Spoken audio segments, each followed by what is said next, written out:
We thank the Lord for enabling us to gather once again from different parts of the country today morning also. हम प्रभु का धन्यवाद देते हैं एक बार फिर देश के अलग अलग हिस्सों से प्रभु ने हमें इकट्ठा किया। Today, the first day of the week, we have assembled to worship the Lord and to who has freed us and who has redeemed us from the penalty of the eternal death.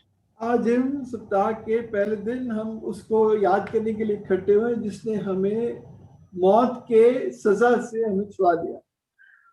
We are therefore here to worship that God who is our liberator, our rescuer, and who only is worthy to be worshipped.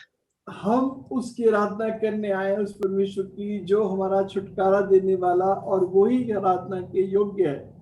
We also need to remember that our God has loved us eternally. Therefore, He has emptied Himself and came down to this world as man.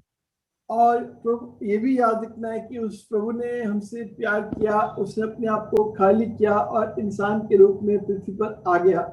That is what we have just now done. We have to recognize and remember what the Lord has done for us. I mean, individually on the cross of Calvary. यही तो हमने किया कि हमने पहचाना, हमने आराधना की जो काम प्रभु ने कलवरी क्रूस पर किया। That is the first objective with which we have gathered today. ये पहला उद्देश्य जिसके साथ इसके लिए हम यहाँ इकट्ठे हुए हैं। Secondly, our God is that God who has come out of the dead by Himself, thereby. Yes. हमारा वो परमेश्वर है जो मरे में से अपने आप जी उठा। Thereby He has defeated all the power of death and demonstrated us the power of resurrection. और इस तरह उसने मौत की सारी ताकत को हरा दिया और उसने अपनी सामर्थ्य को दिखाया। So, as we remember this, as we partake in the table, the Lord has given us one more opportunity to sit around and remember His sacrifice. और जब हम यहाँ मेज में इकट्ठे होने आए हैं, प्रभु ने एक और मौका हमें दिया है कि इस तरह बैठकर हम प्रभु के बलिदान को याद कर सकें। We refresh His assurances. हम उसके आश्वासनों को एक बार फिर अपने मन में ताजा करते हैं। And we reinforce our hope in Him and be prepared for His coming. और एक बार फिर जो हमारी उसमें आशा है उसको अपने मन में मजबूत करते हैं, उसके आने के लिए तैयार होते हैं। Of course, this may look quite a big foolishness before the eyes of the world. और हो सकता है कि ये इंसान के संसार की नजरों में बहुत बड़ी मूर्खता दिखे। It may look quite logical to the inverted wisdom of human mind. और संसार की इस उल्टी बुद्धि के सामने ये सब कुछ बिल्कुल व्यर्थ दिखे। But we know that we are conscious that we are being brought from the darkness to His marvelous light. लेकिन हम तो जानते हैं कि हम उसके अंधकार से उसकी अद्भुत ज्योति में लाए गए हैं। Therefore, before we partake in the table, shall we turn our Bibles to Acts chapter 5, verse 39. आइए मेज में हिस्सा लेने से पहले हम देखेंगे प्रथम काम 5 अध्याय और उसकी 39वीं आयत। Acts 5:39। 39 जी भाई। Yes. 39 पद। परंतु यदि परमेश्वर की ओर से है तो तुम उन्हें कदापि मिटा न सकोगे, कहीं ऐसा ना हो कि तुम परमेश्वर से भी लड़ने वाले ठहरो। But if it is from God, you will not be able to stop these men. You will only find yourselves fighting against God. Shall we pray? आइए प्रार्थना करें। Father, we thank you for enabling us to sit around thy table and to worship you and to remember you. पिता, हम धन्यवाद देते हैं तेरी मेज के चारों ओर बैठ सके और तुझे याद कर सके, तेरी आराधना कर सके। Truly, Lord, this is a great privilege. This is a great honor you have given to many of us today. प्रभु, ये एक बहुत बड़ा आदर है जो तूने हमें से कितनों को दिया है। Lord, what are we, who are we that you consider us? प्रभु, हम कौन हैं कि तू इस तरह हमें जाने, हमें कीमत दे। We were nothing. We were away from you. We were deserters of you. Nevertheless, you have loved us with an everlasting love. हम तो खोए हुए थे, हम तो भगोड़े थे और हम जैसे लोगों को तूने अनंत काल के प्यार से प्यार किया है। Lord, as we participate, as we remember that great sacrifice by which you have purchased us, you may enable us so that we may worthily partake in it. प्रभु जब तेरी मेज में हिस्सा लेते हैं और उस बड़े महान बलिदान को याद करते हैं, तूने हमारे लिए किया, तू तैयार कर कि हम योग्य रीति इसमें हिस्सा ले सकें। Have mercy upon me as I speak for thee. हम मुझ पर दया कर प्रभु जब मैं तेरे लिए बोलता हूँ। Lord, may remove all sorts of disturbances from my mind and from the mind of thy people, if at all they have any. हे प्रभु मेरे मन से हर एक ऐसे व्यर्थ उलझाने वाले विचार से और तो सुन रहे हैं उनके मन से भी इस बात को तू पूरी तरह निकाल दे। Lord, you may orient our concentrations towards thee. हमारा पूरा ध्यान अपनी ओर लगा। Have mercy upon me, Lord, so that I may depend on thee for each and every word I speak for thee. और प्रभु दया कर मुझ पर कि मैं हर एक शब्द के लिए तुझ पर निर्भर होकर बोलूं। Hide me in the precious blood of Calvary. मुझे कलवरी के खून में छिपा। Lord, be with my brother who is translating for me. मेरे भाई के साथ तो जो मेरा अनुवाद कर रहा है, Help us, Lord. हमारी तू सहायता कर। In Jesus' most precious name we pray. प्रभु यीशु मसीह के बहुमूल्य नाम से मांगते हैं। Amen. आमीन। Have you all realized that how God can change things beyond our imagination? क्या आपने इस बात को एहसास किया कि प्रभु आपके सोचने समझने कल्पना से बढ़कर काम कर सकता है? Yes, surely He can. निश्चित कर सकता है। When I say this, I'm sure, I'm conscious that in some assemblies they are meeting together with social distancing. और मैंने जब ये बात थी पता है कि कई मंडियों में लोग ठीक दूरी बनाकर मिल रहे हैं। And like us, many others are also meeting online. और कई हमारे जैसे जो इस तरह जूम वगैरह पर आपस में मिल रहे हैं। It was not so earlier. ऐसे पहला नहीं था।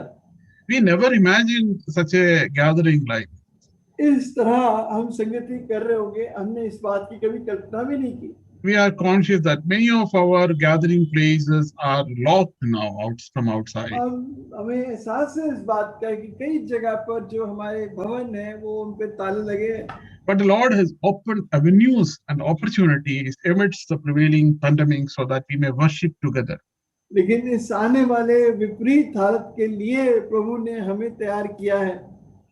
And interestingly, some of you must have realized that whom we did not hear or even have seen earlier, the Lord has brought us closer to us through this meeting.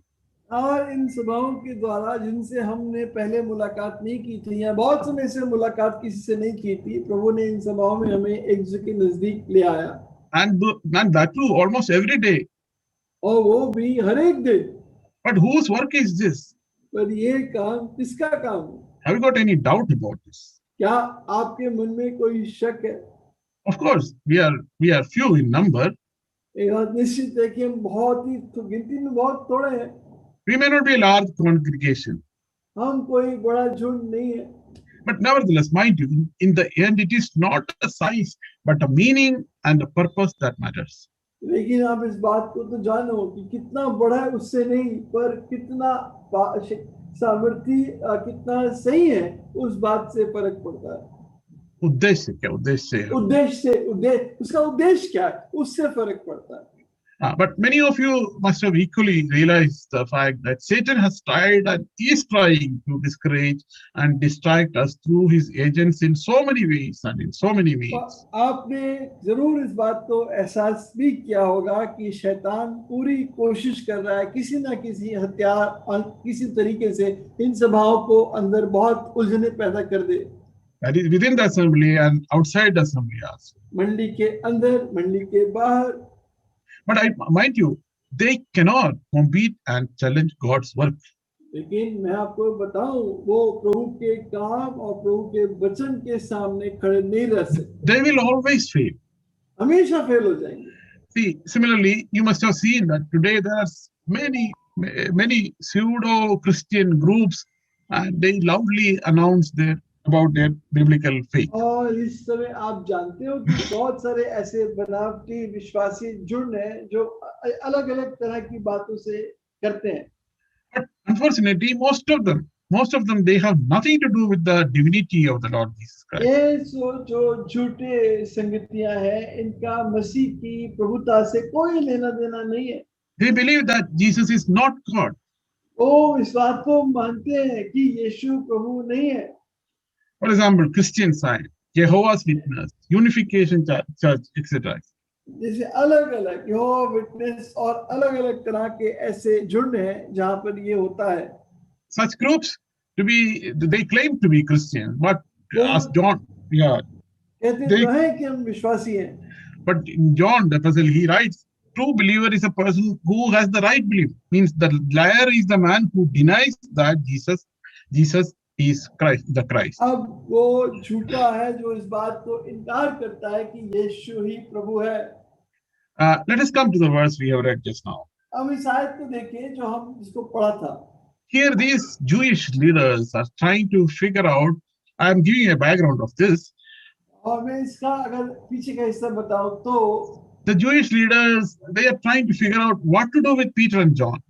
कि यहूदी इस बात को सोच रहे कि पतरस यूहन्ना के साथ क्या करें. They threw them in prison last night. उनको कल रात ही तो उन्होंने जेल में डाला था. But today they were out in public and teaching again.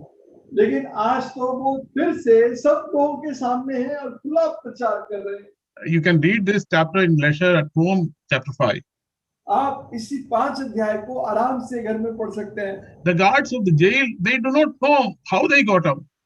अब जो जेल के जो सैनिक थे, गार्ड थे, उनको नहीं पता ये लोग बाहर कैसे आ गए. The disciples claimed that God told them, commanded them to speak up. अब चेले ने कहा कि प्रभु ने उन्हें आज्ञा दी है कि तुम खुल के प्रचार करो. See, there are clearly many miracles are happening around these two disciples and their friends, I should say.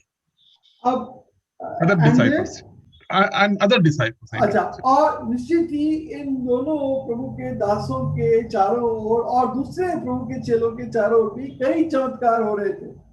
See, Jewish leaders, they were planning to kill them also, like what they did with the Lord Jesus Christ. और जो यहूदी नेता थे वो प्रभु यीशु मसीह की तरह इन्हें भी मार डालना चाहते थे.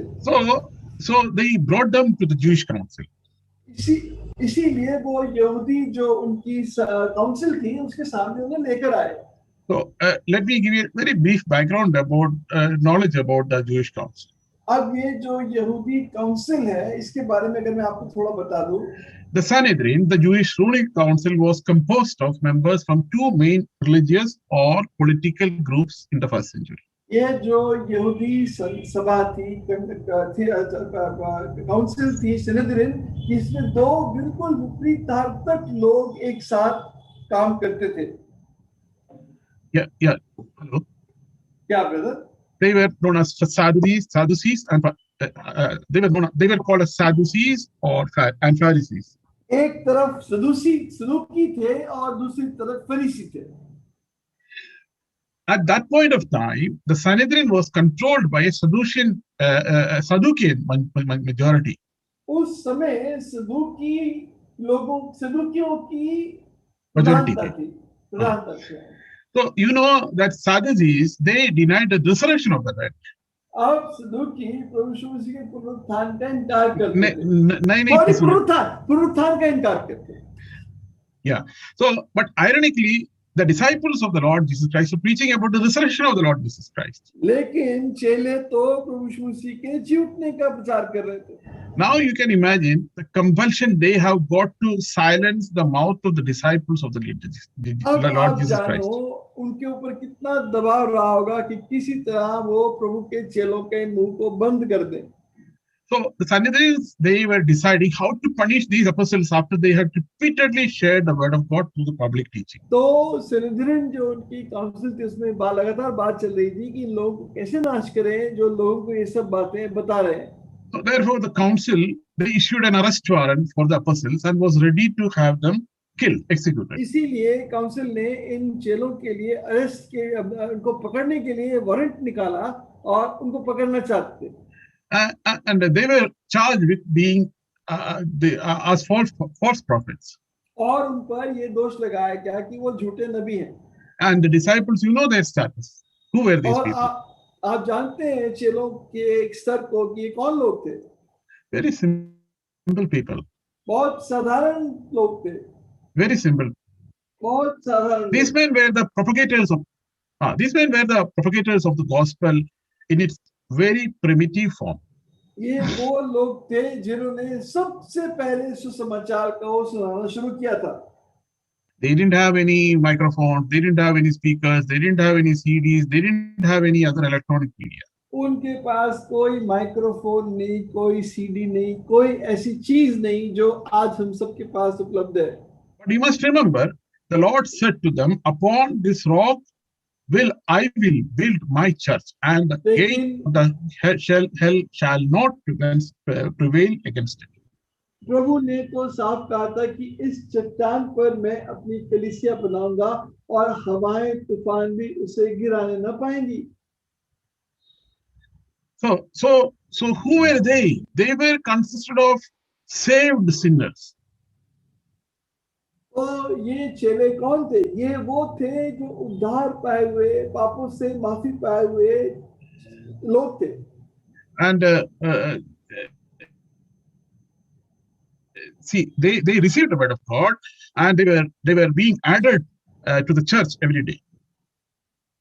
और उनमें से कितनों ने प्रभु के वचन को ग्रहण किया और रोज बरोज लोग उसमें उनके साथ जुड़ रहे थे, संगति में जुड़ रहे थे. And they were a little flock. They were continued steadfastly in the apostles' doctrine and fellowship, in breaking of bread and in prayer. वो एक लगातार 5 चीजों में वो लगे रहे. संगति करना, वचन से सीखना, प्रार्थना करना, रोटी तोड़ना, इन बातों में वो लगे रहे. They were a very small group with whom the Lord added to them daily, continually. और छोटा झुंड था जिनके साथ रोज प्रभु लोगों को जोड़ रहा था. So they were doing God's work as they were commanded to do. वो जैसे प्रभु ने उन्हें आज्ञा दी थी वैसे ही वो प्रभु का काम कर रहे थे. The Jewish council wanted to silence them. अब यहूदी काउंसिल इनके मुंह बंद करना चाहती थी. That means they were trying to fight against God. यानी वो परमेश्वर के विरोध में लड़ रहे थे. A man, you should know that anybody who tries to fight against God, he's a big fool. आप जानते हैं कि कोई भी जो प्रभु के विरोध में लड़ने की कोशिश करता है वो बहुत बड़ा मूर्ख है. That is why Isaiah said, "All unto him who strives with his maker."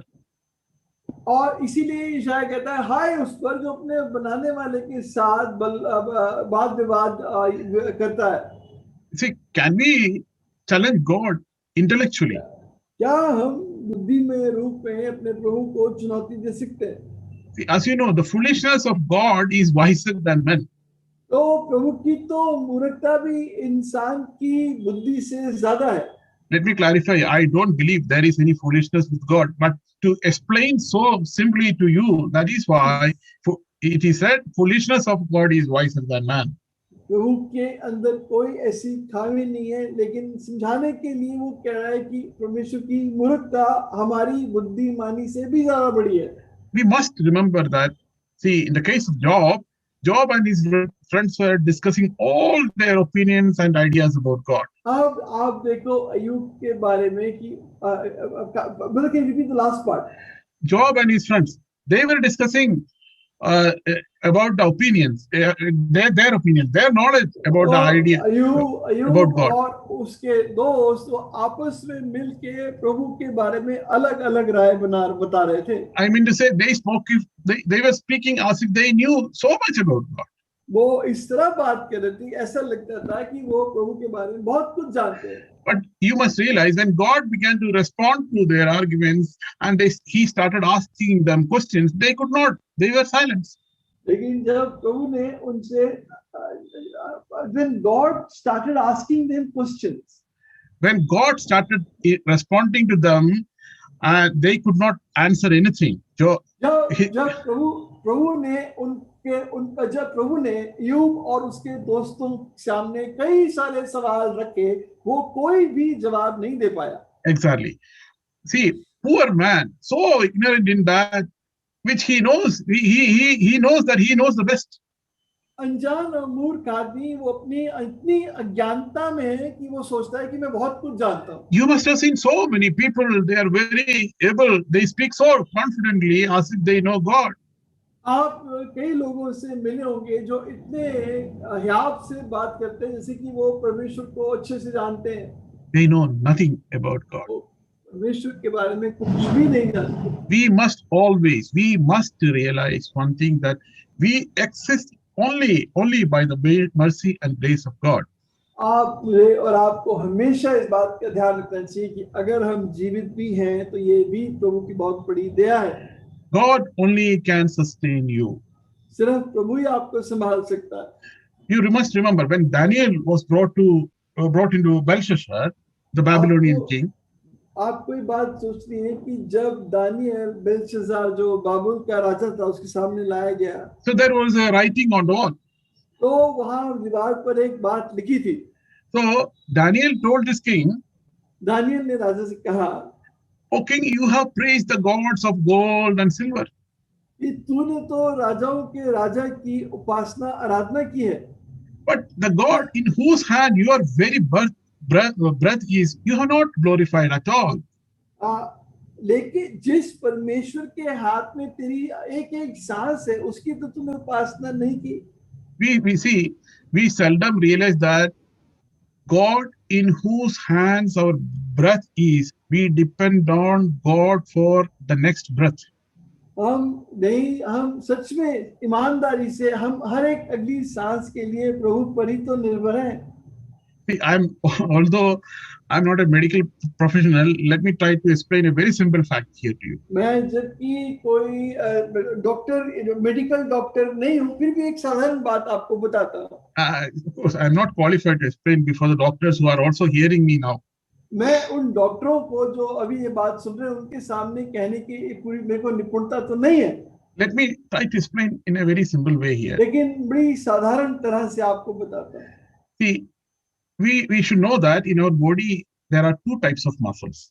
हम ये बात जाने हमारे शरीर में दो प्रकार की मांसपेशियां हैं। The doctor says that it is voluntary and involuntary muscles. Doctor कहते हैं कि जो मांसपेशियां जो हमारे शरीर में है, एक तो है जो अपने आप काम करती है, दूसरी जो हमारे सोचने पे काम करती है। Exactly. See, the voluntary muscles are attached to the frame of our body and and are controlled by the brain. जो हमारे कहने पे काम करती हैं, वो मांसपेशियां हमारे शरीर के अलग अलग अंगों में लगी हुई हैं और दिमाग के कहने पे काम करती है। So then the involuntary muscles, they are not attached to the frame and are not controlled by the brain. लेकिन जो अपने आप करती हैं वो हमारे शरीर के ढांचे के साथ जुड़ी हुई नहीं है और दिमाग का भी उन पर कोई नियंत्रण नहीं है। Let me simplify it. मैं इसको साधारण रूप से बताऊं। For example, our lungs and our heart are involuntary muscles that are not controlled by our brain. जैसे हमारी छाती और हमारे मन, हमारा दिल के जो मांसपेशियां हैं वो दिमाग के द्वारा नहीं चलाई जाती। So you don't have to think how to breathe next time. यार इसका मतलब आपको अगली सांस लेने के लिए सोचना नहीं पड़ता। It comes all automatically. ये अपने आप हो रहा है। You don't have to think for the heart beating. आपको दिल धड़कने के बारे में नहीं सोचना। It comes out automatically without interfering with the brain. वो तो बिना दिमाग के साथ छूते हुए वो अपने आप ही काम कर रही है। See, that is why if you see the beauty of creation, these muscles upon which our life depends, God saw it correct when He designed our body not to give us the mean or claim, क्योंकि ये हमारे जिंदगी को जीवन मौत के सवाल के साथ है, तो प्रभु ने इस तरह इन्हें बनाया कि ये अपने आप ही काम करती है। What a beautiful creation! कितनी सुंदर सृष्टि है प्रभु की। So I tell you a little more simply that say a person in coma, he can breathe and his heart will pump. His brain is not functional. जैसे आप ये भी जैसे मान लीजिए एक आदमी कोमा में पड़ा है, बिल्कुल इस तरह की हालत में है, वो फिर भी सांस ले पा रहा है, but his hands and legs will not move. उसके हाथ पैर नहीं हिल रहे। What a wonderful creation! कितनी अद्भुत सृष्टि है प्रभु। What I want to drive home is, can a man question or challenge the handiwork of his creation? तो क्या जो बना है, जो जिसकी जो सृष्टि है, क्या वो अपने सृष्टिकर्ता के हाथ के काम पर सवालिया निशान खड़े कर सकती है? We do not want and we cannot also. हम कर नहीं सकते। Now, let me come back to the topic I was discussing. तो आज इस विषय पे फिर लौट कर आए। The same issue has come to understand the truthness of the God's gospel. तो यही सवाल है जो प्रभु का सुसमाचार है उसकी सत्यता पर। How can we challenge it? कैसे आप इसको चुनौती दे सकते See, हैं? man try to formulate his own ideas and form groups and many sects, many cults, many organizations. इंसान तो अपने झुंड बनाता है, अपनी सेक्ट बनाता है, अलग अलग तरह से खड़े करता है। You must have seen there are mushrooming of several kinds of groups these days. आपने देखा होगा किस तरह अलग अलग तरह के फल जो है वो आ रहे हैं। Groups, I mean to say, groups. There are so many organizations. अलग अलग तरह की संस्थाएं उभर रही हैं। See, they come up with miracle crusade, healing ministry, prosperous Christianity, etc. वो अलग अलग तरह की बात करते हैं, चंगाई की बात करते हैं, संपन्नता की बात करते हैं, चमत्कारों की बात करते हैं। These are all against the fundamental teaching of the Lord Jesus Christ. ये सब प्रभु की मूलभूत शिक्षाओं के विरोध में बात कर रहे हैं। See, many simple and normal thinking people were easily cheated because of their false promises and campaigns. बहुत साधारण मासूम लोग इनके झूठी शिक्षाओं के चंगुल में फंस गए। We have a number of such examples before our eyes. हमारे सामने इतने उदाहरण हैं। But was it the same with the disciples there? लेकिन क्या चेलों के साथ भी यही घटा? No. नहीं। The Lord says, every plant that my heavenly Father hath not planted shall be rooted up. प्रभु ने तो कहा हर एक पौधा जो मेरे स्वर्गीय पिता ने नहीं लगाया उखाड़ दिया जाएगा। So when the disciples, they were brought before the council, Sanhedrin, चेले उस निद्रिन के सामने लाए गए।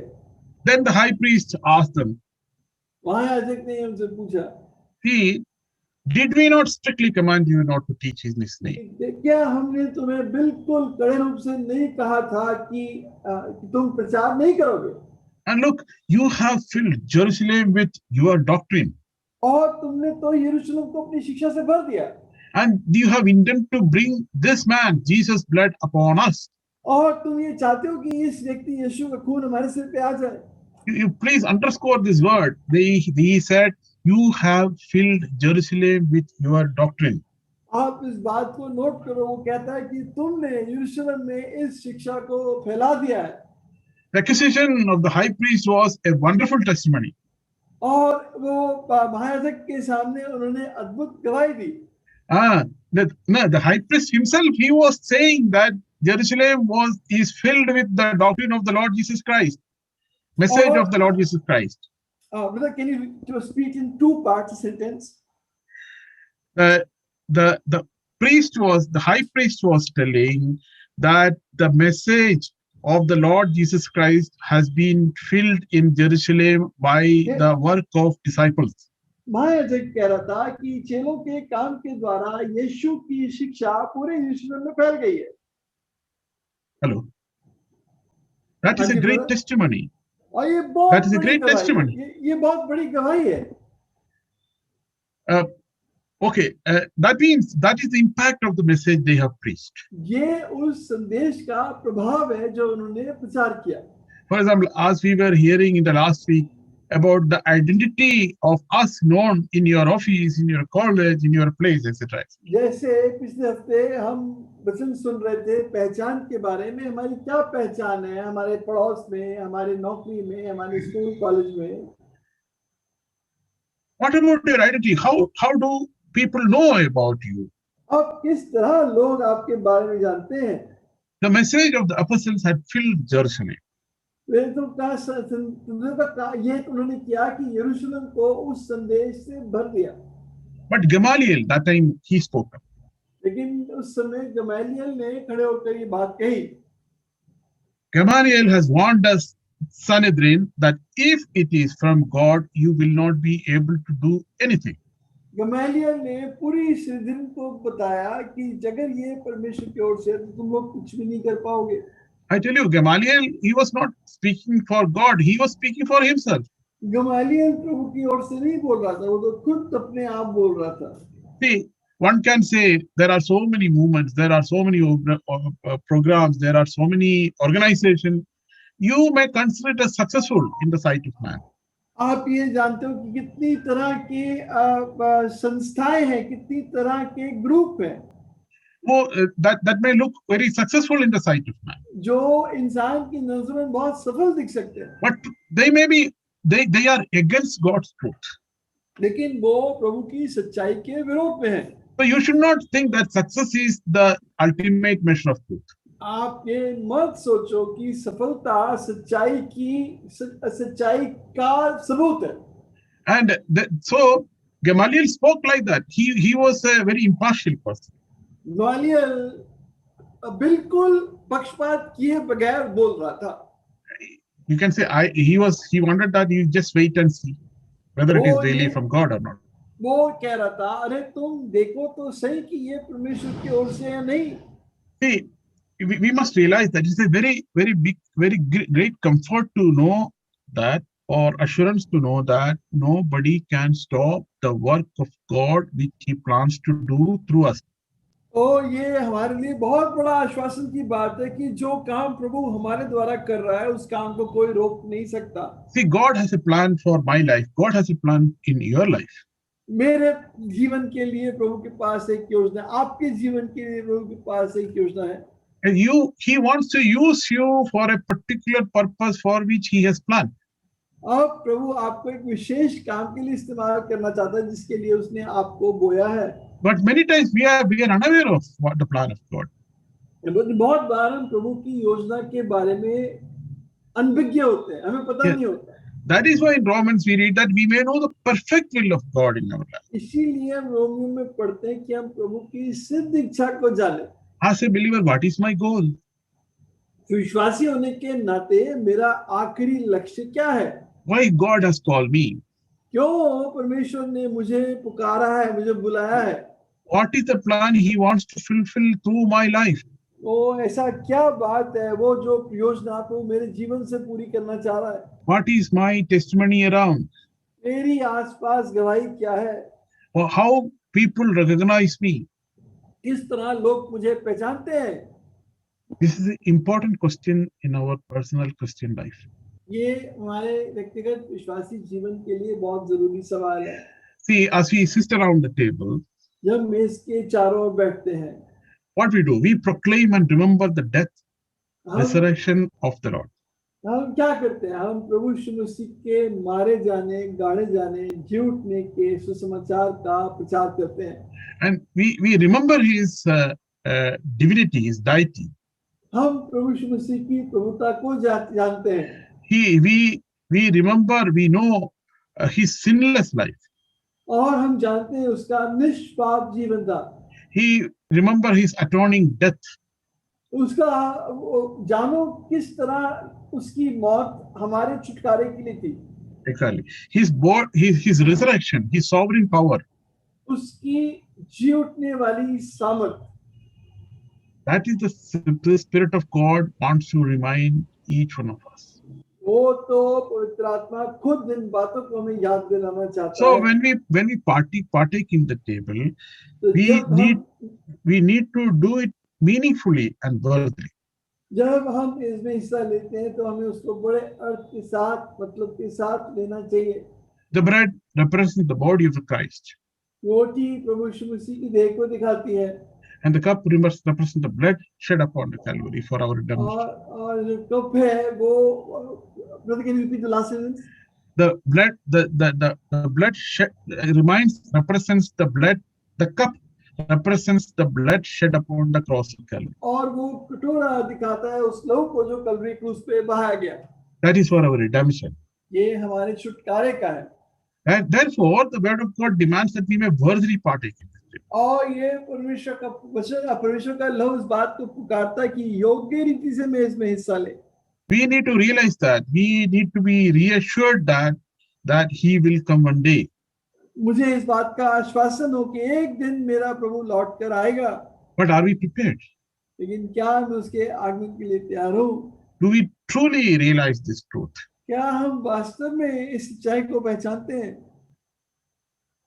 If you realize this truth, अगर आप इस सच्चाई को पहचान लिया है, then we can participate in this table worthily. तो हम इस मेज में योग्य रीति से हिस्सा ले सकते हैं।